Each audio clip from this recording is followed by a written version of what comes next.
Dahil sa malakas na ulan at hangin kahapon, natumbang isang poste ng kuryente sa mga Aldan, Pangasinan. Tricycle driver muntik nang mabagsakan.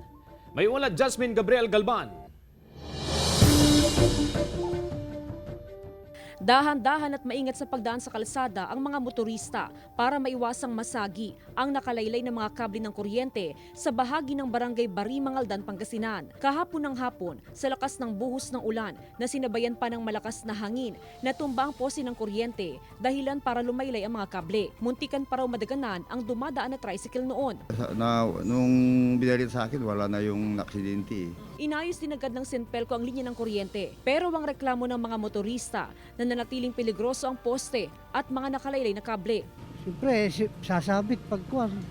Mababa kasi yung kuhan, dapat reparin. Oo, dapat magawa ngayon para hindi makadisgrasya. Tatanggalin nila yung poste na natumba, yung mga telco wire, pansamantala isasabit doon sa bagong poste namin. Samantala, ipinaliwanag ng Senpelco bago ang malakas na buhos ng ulan kahapon, nakaschedule na ang paglilipat ng linya ng kuryente sa steel pole. Actually po yung poste na yon ay may naipatayo ng kapalit. Ngayon, so naka-schedule na yun para ilipat yung mga linya. Taong 2016 pa sinimula ng Senpelco ang programa na upgrading ng poste ng kuryente. Mula sa wooden pole, ililipat na ang linya ng kuryente sa steel concrete pole. Sa kasalukuyan, nasa 70% na ng mga wooden pole ang napalitan sa Central Pangasinan. Kasama si Wilson C., Jasmine Gabriel Galban, Balitang Amyanan.